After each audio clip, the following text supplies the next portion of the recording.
Hello बच्चों, स्वागत है आपका अपने गुरुकुल में। मिशन एसएससी 2024 100 डेज चैलेंज को आज 66 दिन होने को हैं। तो आज से एक नया टॉपिक स्टार्ट होने वाला है, रेशियो प्रोपोर्शन, जो बहुत ही बेसिक सा है, आपने प्राइमरी स्कूल में भी पढ़ा होगा। लेकिन एसएससी में किस तरह के क्वेश्चंस बनते हैं हम देखते हैं। तो ये जो भी क्वेश्चंस आज हम सॉल्व करेंगे, किसी भी क्वेश्चन में 5-10 सेकंड से ज्यादा टाइम एक्सप्लेनेशन में ही ना लगेगा। ठीक है, तो सबसे पहला क्वेश्चन देखो।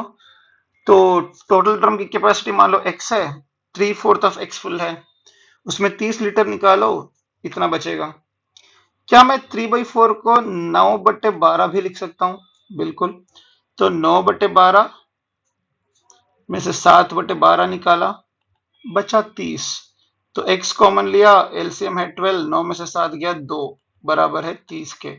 2 से ये गया 6 बार, x की वैल्यू कितनी है? 30 गुना 6, जो कि है 180 लीटर। हो गया। देखो कितना कम समय में हमने सॉल्व कर लिया।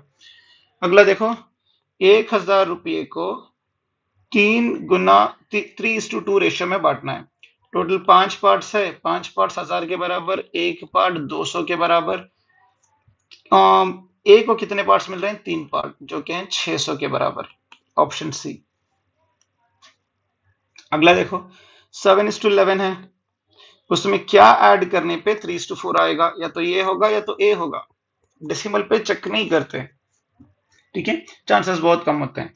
8 ऐड करके देखो, तो ये बन गया 15, इसमें ऐड किया, ये बन गया 19। तो ये नहीं हो सकता, आंसर है 5। फिर भी वेरीफाई करना है आपको, तो ये हो गया 12। तो 11 में कितने ऐड किए? 5, ये हो गया 16। देखो 3:4 है, 4 से 3 बार गया, 4 से 4 बार गया। अगला क्वेश्चन देखो, two numbers are in the ratio 7:11। If 7 is added to each of the number, ratio is 2:3।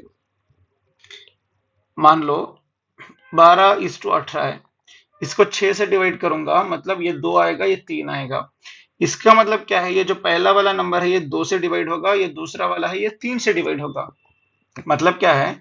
7:11 अगर रहेगा, नंबर क्या है? अगर 7:11 रहेगा, तो हमें क्या करना है? स्मॉलर नंबर 7 ही है ना, तो जो आंसर रहेगा वो 7 से डिवाइड होगा ही होगा, या तो बी होगा या तो सी डी होगा, क्योंकि ए और सी डिवाइड नहीं हो रहे। तो वेरीफाई करते हैं कौन सा होगा। तो पहले क्या करना है? 7 ऐड किया तो रेशियो कितना होगा? 23। तो 7:11 को मैंने अगर 49 माना, तो 7 39 के बराबर है, सॉरी 49 के बराबर है, गुना 7, तो ये 77 के बराबर होगा। तो इसमें अगर मैं 7 ऐड कर दूं, ये होगा 56, ए होगा 84। तो ए 2:3 रेशियो में है, चेक करो। तो 28 से गया 2 बार, 28 से गया 3 बार, सेटिस्फाई कर रहा है 49 पे। तो हो गया। वेरिफिकेशन से बहुत आसानी से सॉल्व हो जाते हैं। तो अगला वाला देखो, तो 1.5 को अगर मैं 150 लिखूंगा तो ये 4 हो जाएगा, क्योंकि मैंने 100 से मल्टीप्लाई किया है दोनों जगह पे। तो 150 ए बराबर है 4 बी के। तो ए बाई बी क्या होगा? 4/150। ठीक है, तो ए माइनस बी माइनस ए क्या है? 150 माइनस 4। तो ये 150 प्लस 4, तो 154, ये 146। तो 146/154, इसको सॉल्व करेंगे, कितना आएगा? 73/77। तो ऑप्शन क्या है? ए। थोड़ा सा डिस्टर्बेंस है आज, सो काइंडली मैनेज। हाँ, तो अगला क्वेश्चन देखो, तो ratio of milk and water in the mixture of 4 containers 5:3। तो मिल्क इज टू वाटर है, तो किसमें मिल्क की क्वांटिटी ज्यादा है? यहाँ पे मिल्क की क्वांटिटी 5 है, वाटर की 3। यहाँ पे मिल्क की 2, वाटर की 1। यहाँ पे 3/2 और यहाँ पे 7/4। तो अगर इसको मैंने सॉल्व किया, तो ये 2 पॉइंट, नॉट 2 पॉइंट, ये 1.66 है, ये 2 है, तो ये 1.5 है, ये 1.75 है। तो सबसे लीस्ट कहां पे है? थर्ड वाला, तो ऑप्शन सी। तो अगला क्या है?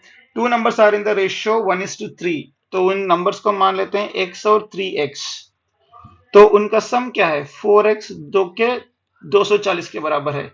डिफरेंस क्या है 2x जो कि 120 के बराबर होगा। डन। अगला क्वेश्चन देखते हैं। Ratio of income and expenditure, income is to expenditure का रेशियो क्या है 11:10। उसके सेविंग्स कितने हैं, एक साल मतलब 12 महीनों में 9,000।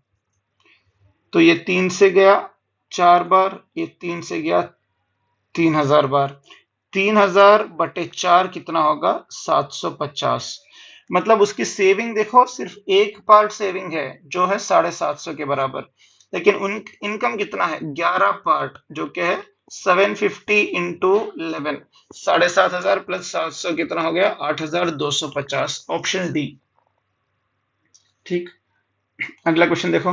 W1 is to W2 2 is to 3 है। क्या मैं W2 is to W1 3 is to 2 लिख सकता हूं? बिल्कुल लिख सकता हूं। तो अभी लिखो W2 यहाँ पे, W1 यहाँ पे, W3 यहाँ पे। मैंने ऐसा क्यों लिखा आपको समझ में आ जाएगा, क्योंकि एक बेसिक सा रूल लगाएंगे फट से आंसर आ जाएगा। ठीक है, तो यहाँ पे देखो W2 की वैल्यू क्या है 3, W1 की वैल्यू 2। इस वाले को ऐसे ही छोड़ दो, ये वाले को। ठीक है, तो अगला देखो यहाँ पे W1 की वैल्यू 1, W3 की वैल्यू 2। अब यहाँ पे जो भी बचा है ना, इसके पास वाली वैल्यू है वही लिखो 2। इसके बाजू वाली वैल्यू क्या है 1, उसी को लिखो। अब इन दोनों को मल्टीप्लाई करो 3, इन दोनों को 2, इन दोनों को 4। तो आ गया ना आंसर। मुझे क्या चाहिए W2 is to W3। W2 है 3, ये है 4, आंसर आ गया 3:4। इतना ही है। अगला क्वेश्चन देखो। Businessman in a business partnership among A, B, C and D, profit shared as follows. A बटे B 1/3 है, B बटे C 1/3 है, C बटे D भी 1/3 है। ठीक है, तो इसको कैसे सॉल्व करोगे?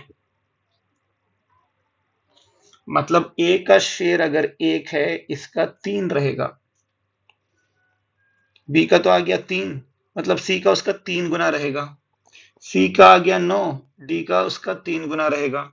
मतलब A का 1 है, B का 3 है, C का 9 है, D का 27 है। तो हमें क्या चाहिए? टोटल प्रॉफिट 4 लाख है, तो C का शेयर क्या है? C का शेयर क्या है 9 बटे, तो इन दोनों का मिला के 30 हो गया, इन दोनों का मिला के 10 हो गया, 40 गुना 4 लाख। तो 0 से 0 कटा, ये एक बार कटा 10,000। तो आंसर कितना आ गया 90,000। तो ऑप्शन सी। ठीक है, तो आज के लिए इतना ही। मिलते हैं अगले वीडियो में। Till then keep learning, keep exploring, have a great day ahead, all the very best for your future. कोई डाउट है तो कमेंट सेक्शन में या इस नंबर पे कांटेक्ट कर सकते हो। Bye bye.